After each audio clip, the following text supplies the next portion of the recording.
No início do mês de abril, o governo egípcio decidiu fazer uma cerimônia e um cortejo faraônico para transferir 22 múmias para o Museu Nacional da Civilização Egípcia. Isso aconteceu no início de abril. Todos nós assistimos isso um pouco estarrecidos, apreensivos, mas também admirados. Dentre essas 22 múmias que foram transferidas, 4 delas eram compostas por mulheres faraós. Então eu tomo isso como pretexto para poder falar um pouco sobre a posição da mulher no Egito Antigo. Não só da mulher comum, mas também daquelas que ocuparam cargos de liderança, mulheres ou coletivo de mulheres, como veremos. Vou dar 5 exemplos aqui. De uma maneira geral, as mulheres elas têm mais direitos no Egito Antigo, muito mais direitos, por exemplo, do que as europeias. As mulheres egípcias poderiam se divorciar, o que seria impossível oficialmente na cultura europeia cristã, de séculos depois. Elas poderiam também assumir suas propriedades, administrar os seus patrimônios. As crianças elas receberiam direitos iguais, partes iguais da herança que eram deixadas para elas. Olha, isso aí realmente é sem paralelo em relação aos europeus, que vão demorar mais de 3.000 anos. As mulheres europeias vão sonhar com isso por todos esses milênios aí para frente. Isso vai acontecer na Europa e esses direitos começam a serem conquistados pelas mulheres a partir do século XIX, depois de Cristo. Bom, então vou dar agora alguns exemplos, 5 exemplos de coletivos de mulheres e mulheres que ocuparam cargos muito importantes no Egito Antigo. Vou começar por uma mulher faraó chamada Hatshepsut. Hatshepsut ela governou aproximadamente 1450 a.C. Durante o seu governo foi muito interessante, porque ela começa como corregente. O sucessor, na verdade, ela está casada com Tutmés II, só que o Tutmés ele morre e ela não seria a sua sucessora. O sucessor, na verdade, seria o filho primogênito dele, que ele tinha acabado de ter com uma outra mulher. E essa mulher era uma das várias mulheres do harém de Tutmés II. Então, neste momento, a Hatshepsut ela toma conta do seu enteado e se coloca como corregente. Mas ela aproveita os primeiros 7 anos de corregência para preparar o terreno para ela se posicionar como uma verdadeira faraó no Egito. Então, inicialmente, ela usa uma barba postiça que era próprio dos faraós e ela não entra na questão, no debate, na mudança do gênero. Ela refere a si mesma como o faraó, né? Então, assim, o rei. Então, não vai mexer nisso daí. Ela não exige grandes transformações, mudanças no relacionamento dela com as outras pessoas e com os outros sacerdotes. Mas depois de passar desses 7 anos que ela consegue se consolidar no poder, aí as coisas vão mudar. Ela começa a construir grandes obras como faziam os outros faraós, que era uma forma dela preservar a memória dela e demonstrar também o seu poder. Ela convida o seu principal arquiteto e engenheiro para poder, chamado Senemut, para poder fazer os seus palácios, né, construir as suas obras. E ele vai construir um palácio para ela que vai se destacar de tudo aquilo que tinha sido construído ainda no Egito. Porque dentro do palácio ele colocou diversos jardins e lagos, e isso era espetacular para aquele período. Acaba que, mais tarde, a Hatshepsut vai acabar sendo acusada de ter relações com o Senemut, que era o arquiteto engenheiro pessoal dela. Mas, enfim, é sempre assim. Quando as mulheres se destacam, em geral, as críticas sempre recaem sobre a sua sexualidade e a sua moralidade. Não foi diferente. Era muito comum você encontrar, por exemplo, possivelmente dos seus adversários, algumas pinturas, que seria hoje pichações, de Hatshepsut com Senemut em posições obscenas nas ruas do Egito. A Hatshepsut ela faz essas grandes construções, constrói obeliscos de 42 metros de altura. São incríveis. Na verdade, os obeliscos são como se fossem torres de 4 lados, que finalizam com uma pequena pirâmide no topo dela. E ela usava, então, os obeliscos como uma espécie de propaganda do governo dela e da própria pessoa dela, porque ela colocava ali ela sendo imagens dela sendo coroada pelos deuses. Então, enfim, Hatshepsut realmente foi uma incrível e poderosa faraó do Egito Antigo.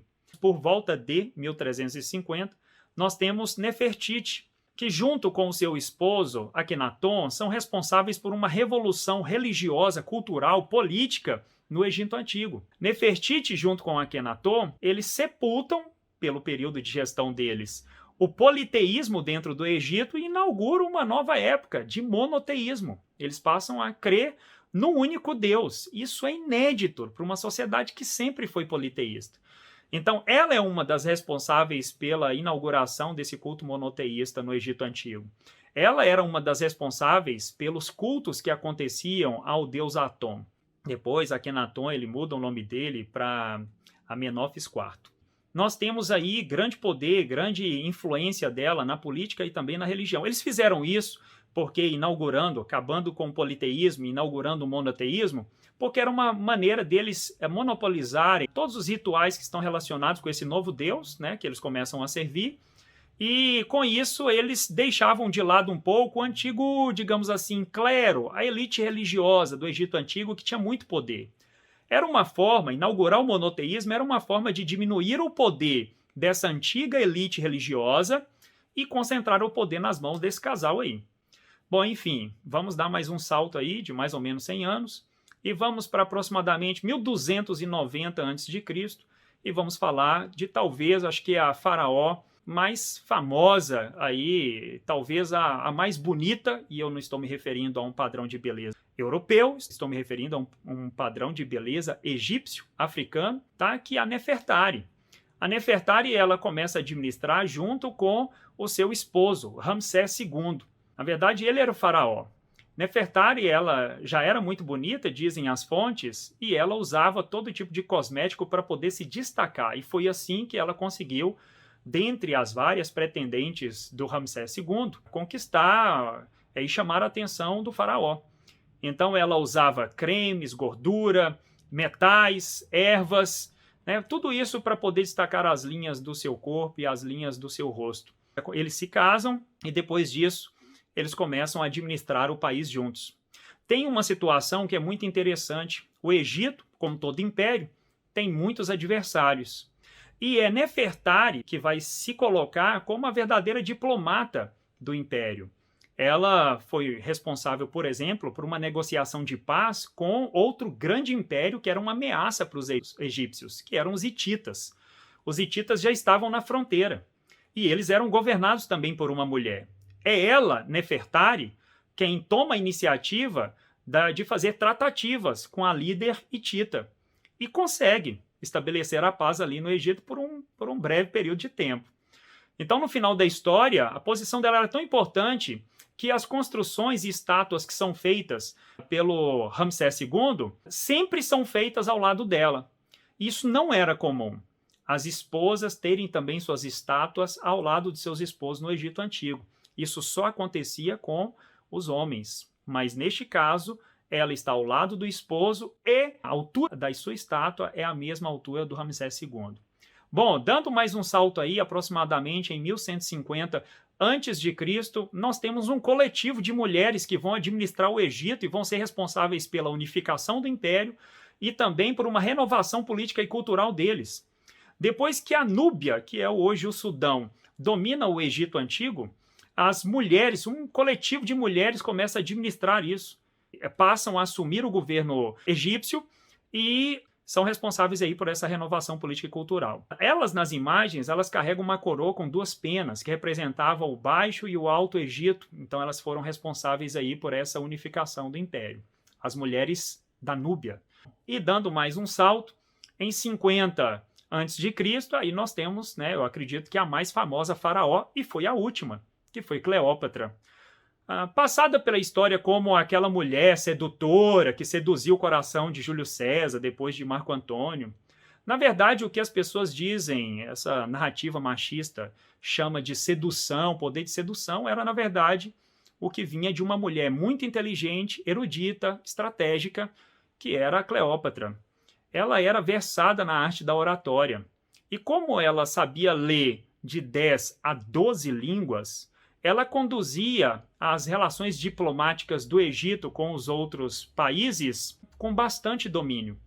Então ela, por exemplo, algumas fontes falam que ela sabia o momento de respirar, o momento de elevar o tom de voz, de diminuir o tom de voz, de fazer pausas numa frase, de modo que ela controlava e dominava as suas negociações. A questão é que ela vai casar, isso era muito comum no Egito, né, com seu próprio irmão, Ptolomeu. Ptolomeu, então, vai bani-la do império, porque realmente uma coisa que a Cleópatra tinha era personalidade. Sendo banida do império, há uma crise e uma guerra civil, e com isso vai afetar Roma, tanto os pagamentos da dívida que os egípcios tinham com os romanos, quanto também fornecimento de grãos. É nesse momento que Júlio César tem que descer para resolver algumas dessas situações, e aí há um interesse mútuo, tanto em Cleópatra quanto nele, para poder fazerem uma aliança. Essa aliança entre os dois é feita, o Júlio César ajuda a Cleópatra a assumir o poder no lugar do seu irmão, porque Júlio César não confiava nele, e aí ela sobe ao poder e ela vai ter relação com Júlio César, sim, e vai ter um filho com ele. E qual que é o objetivo disso? Cleópatra ela tinha como objetivo nada mais, nada menos do que plantar no mais poderoso império da época um herdeiro. O que ela queria era isso. Era um filho dela na linha sucessória do Império Romano. Só isso. Né? O império que ainda não existe, né? Mas aí nós temos uma república governada por ditadores. Então era o que o Cleópatra queria. Só que ela não consegue, o Senado romano acaba descobrindo, no final da história o Senado romano vai matar o Júlio César, e aí um dos herdeiros aí políticos de Júlio César, general dele, né, Marco Antônio, vai também ter um caso com Cleópatra, eles vão ter gêmeos, enfim, aí depois tem mais um filho, são 3 filhos que eles terão, mas no final da história ela não aceita se submeter depois ao poder do Otávio Augusto, que vai ser esse sim o primeiro imperador romano, e ela acaba suicidando junto com o Marco Antônio. Bom, é isso, pessoal. Essa é a história dessas mulheres empoderadas do Egito Antigo, e eu espero que isso seja um conteúdo importante para nós pensarmos sobre a importância e a posição das mulheres na sociedade. Um abração, a gente se vê na próxima.